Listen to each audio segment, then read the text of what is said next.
Bonjour à tous, on se retrouve aujourd'hui pour les résultats de Raw du 27 avril 2020. On commence avec le VIP Lounge de MVP.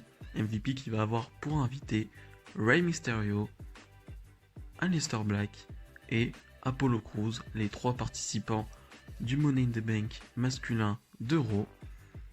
Mais les trois ne vont pas avoir le temps de dire grand chose parce que voilà, Zelina Vega va les interrompre avec son fameux trio, son clan mexicain, américain on va dire, avec Austin Theory, Angel Garza et Andrade. Voilà, Zelina Vega qui va dire que ils ne méritent pas leur place dans le Money in the Bank, que ces trois du clan méritent plus leur place dans ce Money in the Bank. Rey Mysterio va prendre le micro, va dire que d'accord, bah pick a fight, comme Aleister Black le dit très bien. Et voilà, va y avoir une sorte de petite bagarre entre les trois versus les trois qui va nous donner un match. Bon, le segment était un peu long quand même. Il y a quand même une dizaine de minutes juste pour en arriver à un match qu'on avait très bien compris au bout de 5 minutes. Voilà, on a très bien compris qu'il allait avoir ce match. Donc voilà, un peu long. Et ouais, mais par contre le match, je l'attends impatiemment. Et donc on enchaîne avec ce 3 contre 3, Austin Theory, Angel Garza et Andrade face à Rey Mysterio, Aleister Black et Apollo Crews. Un match d'une vingtaine de minutes géré, donc déjà c'est très bien, ils leur ont laissé vraiment énormément de temps et c'était exactement ce que je voulais. Voilà, vraiment, c'était vraiment juste du pur catch. On n'a pas eu de Zelina Vega qui intervient ou de trucs extérieurs, pas de disqualification, pas de trucs comme ça, un vrai match avec un Austin Theory que je découvre du coup au petit à petit et je vois son travail de selling. Je trouve qu'il vend super bien les coups et les prises. Voilà, c'est une petite remarque sur le match parce que voilà, ça m'a vraiment marqué sur ce match en tout cas. Et pour son jeune âge, avoir ce genre de selling, je trouve ça vraiment très intéressant. Et maintenant, vraiment, le match était vraiment très bon. Je trouve que tout le monde a brillé. Alors, tout le monde peut-être sauf, ce qui est bizarre, peut-être Aleister Black. Je trouve qu'Aleister Black a un peu moins brillé que les autres. Je vois vraiment des moments de domination avec des enchaînements pour beaucoup de superstars, mais Aleister Black un peu moins. Donc très bizarre. Avec un match qui va se terminer avec une victoire d'Apollo Crews, donc de la team Apollo Crews, Rey Mysterio et Aleister Black. Voilà, Apollo Crews qui va faire tomber sur Andrade. Voilà, donc voilà, Apollo Crews qui pine le champion des États-Unis, ce qui va nous donner en après-match une interview d'Andrade qui va dire que en un contre un, personne ne peut le battre. Et Apollo Crews qui va entendre ça, qui va dire bah ok mec, je te challenge ce soir pour le titre des États-Unis si tu veux. Et Zelina Vega qui va pas être trop contente et qui va dire ok, j'accepte le challenge. Donc Apollo Crews et Andrade vont s'affronter ce soir pour le titre des États-Unis. Que de bonnes nouvelles. Asuka et Nia Jax arrivent sur le ring pour leur match. Shayna Baszler arrive aussi et attaque directement Asuka, ce qui va faire que le match ne va jamais débuter. Voilà, il va y avoir une sorte de bagarre entre les trois où une échelle va être sortie, où Shayna Baszler va se retrouver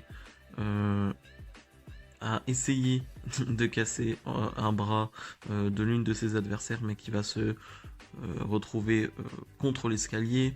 Nia Jax qui va prendre le dessus avec l'échelle et qui va rester debout sur le ring, ce qui va terminer le segment. Et donc on va avoir un match à 3, mais on l'a pas eu du coup. Et sur le coup je suis assez déçu parce que forcément j'ai envie de voir ce genre de match parce que Nia Jax, voilà, c'est pas ce que je préfère, mais disons que Shayna Baszler et Asuka sur un ring, ça peut être très intéressant.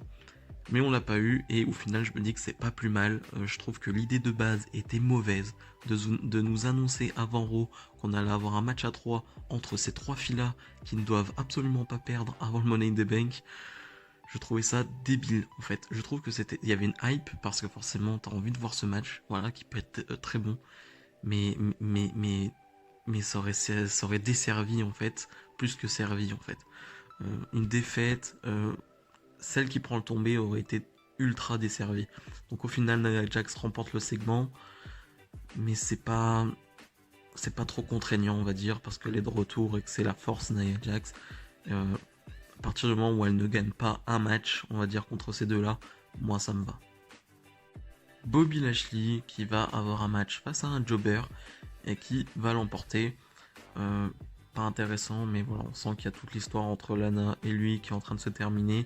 Bobby Lashley qui a demandé avant le match à Lana de ne pas venir à côté du ring, voilà, pour l'encourager parce que ça le distrait.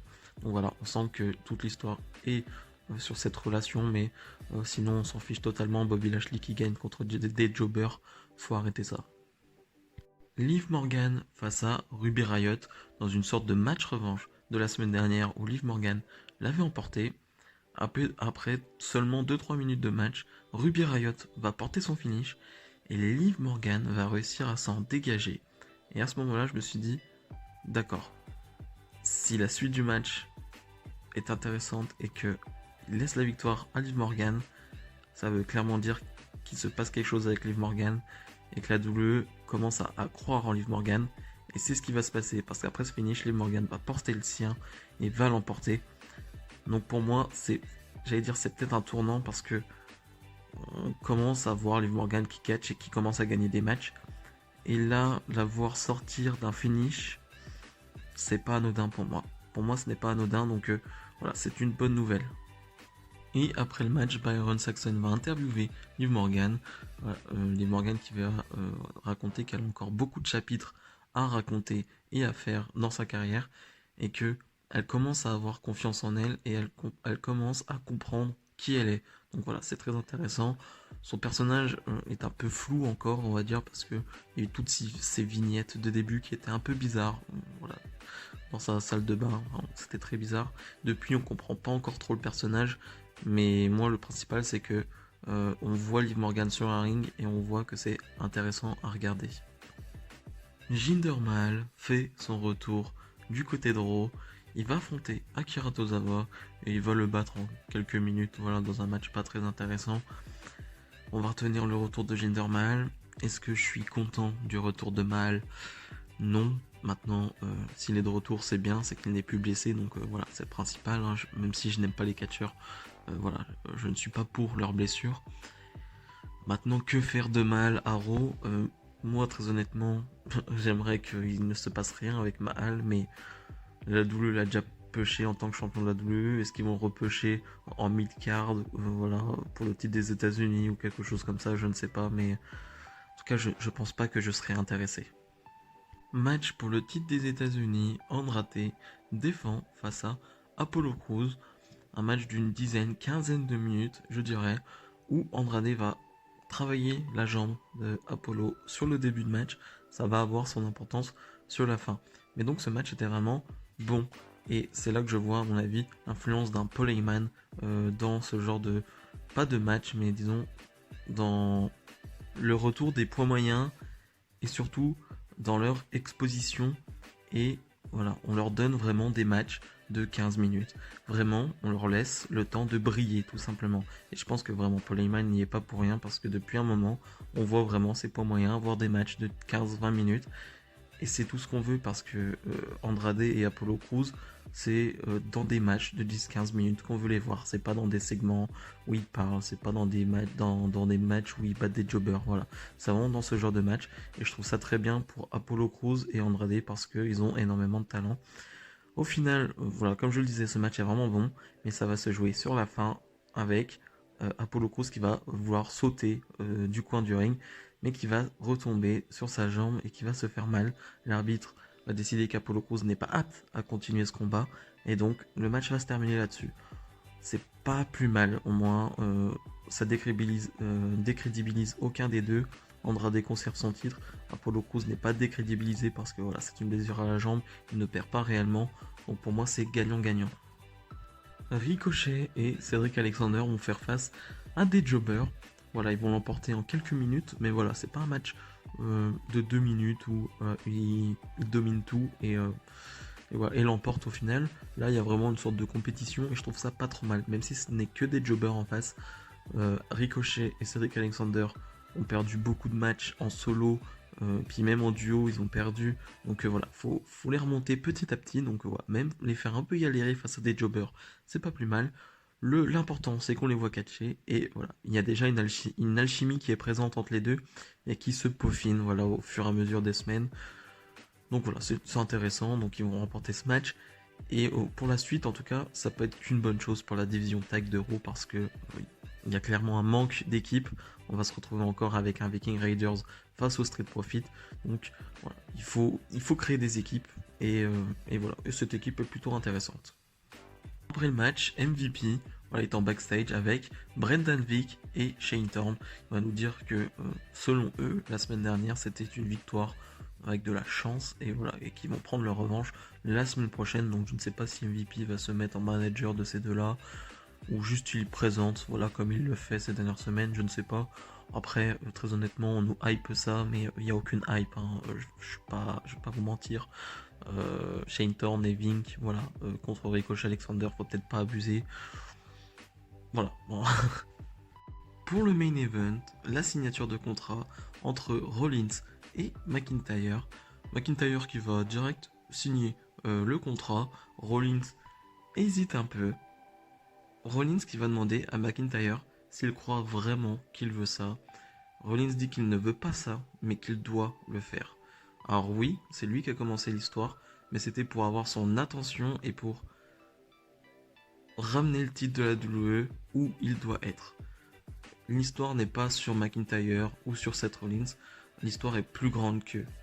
Un jour McIntyre sera un grand champion, c'est un grand combattant, Drew McIntyre, mais ce n'est pas un leader. Rollins dit que c'est lui le leader. Les gens l'ont suivi pendant sa carrière et plus que jamais à la WWE et le WWE Universe qu'ils ont besoin d'un leader. Le WWE Universe a besoin d'un leader. Rollins dit qu'il souffre pour ce titre, qu'il a souffert pour ce titre et il ne veut pas voir McIntyre souffrir à son tour.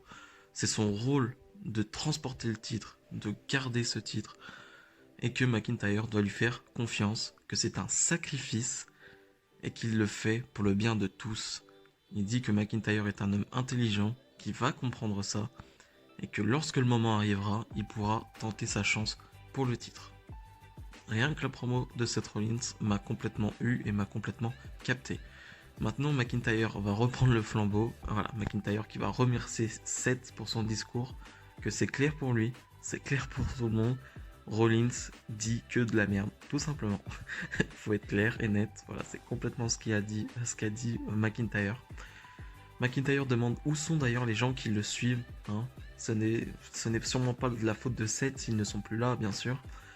Même chose pour les fans hein, qui l'ont complètement abandonné. Il sait bien une chose, McIntyre, c'est qu'il ne va pas laisser Seth Rollins remporter le titre, peu importe les circonstances. Et il va donner quelques conseils à Seth Rollins. Premièrement, Seth Rollins doit arrêter de parler. Voilà. Pour toujours. N'importe où, chez lui, sur un ring, en coulisses. Voilà. Il doit juste se taire, Seth Rollins. Il a la tête dans les lorsqu'il parle. Et c'est un problème. McIntyre, toujours élégant. Deuxièmement, Seth Rollins n'a pas terminé boulot à Raw. Il ferait mieux de le terminer à Money in the Bank. Rollins va reprendre la parole et va dire que à Money in the Bank, l'image sera bien claire. McIntyre doit lui faire confiance. Il sera mieux sans son titre. Rollins signe le contrat et McIntyre va lui cogner la tête contre la table. McIntyre qui va vouloir enchaîner avec un Claymore, mais Murphy arrive. Voilà, Murphy qui va un peu aider Rollins. Il va y avoir une sorte de câlin, de réunion entre Murphy et Rollins. Mais McIntyre va porter un Claymore sur Murphy et Rollins va réussir à s'enfuir, ce qui va clôturer ce segment qui était pour moi génial. J'ai juste adoré la promo en entièreté. La partie de Rollins est excellente. Voilà, vraiment, Rollins en heel nous sort des grosses promos. Et McIntyre toujours dans son rôle de face, mais pas le face ennuyeux et chiant. Vraiment le face qui veut se battre, mais qui a des arguments et qui est divertissant surtout. Et donc voilà, c'était vraiment un top segment et j'ai vraiment hâte de voir ce match. En résumé, c'était un Raw plutôt sympa. Alors, comme d'habitude avec Raw, il y a des hauts et des bas, mais les hauts, dont ce main event, étaient vraiment très hauts pour moi. Et je retiens aussi le match 3 contre 3. Donc pour moi, c'était un Raw sympa avec un bon match et un excellent segment. C'est la fin de cette vidéo. Comme d'habitude, si ça vous a plu, n'hésitez pas à mettre le petit pouce bleu et à commenter. Voilà, ça me fera plaisir. Et voilà, j'échangerai avec vous dans l'espace des commentaires. On se retrouve très vite pour une prochaine vidéo. Salut, salut!